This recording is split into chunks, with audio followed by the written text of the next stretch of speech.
If you think about what the money is being sent for, the money is being sent to put food on the table, to send children to school, to help with medical expenses, as a gift as well at times, and often when the money is sent, particularly to developing economies, the receiver is not banked, it's not fully banked, doesn't have access to financial products that are right for them, may not have access to ways of saving, may not have access to protection, such as insurance, for example, and may not have access to lending, may not have access to convenient ways of paying their bills, and so the sender could send the money directly, and so some of this is already a reality. If you look at cross-border bill payment, the sender doesn't send the money into just a bank account or into cash pickup, it sends the money into a utility account, therefore paying for the bills. We know that relationship between the sender and the receiver is a relationship that has many emotional angles. It obviously has the love and the care, which is the reason why the sender parts themselves with hard-earned money and sends them to the receiver. And you don't receive a good or service in exchange for that, right? So it really is an act of generosity and of love. But you also know that there's a frustration of knowing that the receiver who receives the money doesn't have access to the right ways and the best ways of spending that money, and once the money is sent, it becomes a bit of an uncomfortable conversation to have. How are you spending that money? And so there's also a need and desire to educate the receiver on making sure that the money is spent the most responsible way, so that the sender doesn't feel like they have to endlessly disburse the money and not really know that the money is working as hard as it possibly can. So all of the services at the receiving end would be around spending better, saving more, and protecting the family, so that when the odd emergency happens.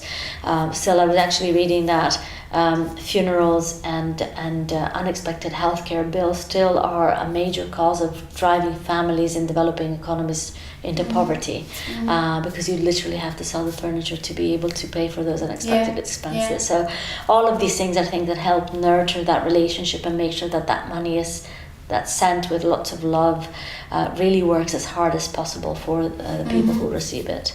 So what are the dangers? I mean, there is new businesses, providers coming up who facilitate that utility, but I could see that there might be some challenges as well for the people who are paying it and those who are receiving it. Can you see what the problems are there? In what, from the new providers, or? Yes. Can this be exploited to some degree? Obviously, there's a lot of innovation and a lot of entrepreneurship. Money is money, it's a sensitive thing, and so protecting the money and putting the right level of control. So obviously it's very topical these days, the news about Facebook and how the data wasn't adequately protected. And equally, when you move money across borders, not all the money that moves across borders moves with legitimate purposes, and therefore keeping the bad money out of the system is something that's so crucial to maintain the trust in these services. Reason why Bitcoin is hardly criticized is the lack of protection around who trade and regulation around who trades on Bitcoin, and therefore some of the rules that apply to sending money cross-border with your banks or with the likes of the Western Union and MoneyGram are currently not applying with Bitcoin, and therefore, yes, it does. Anything can lend itself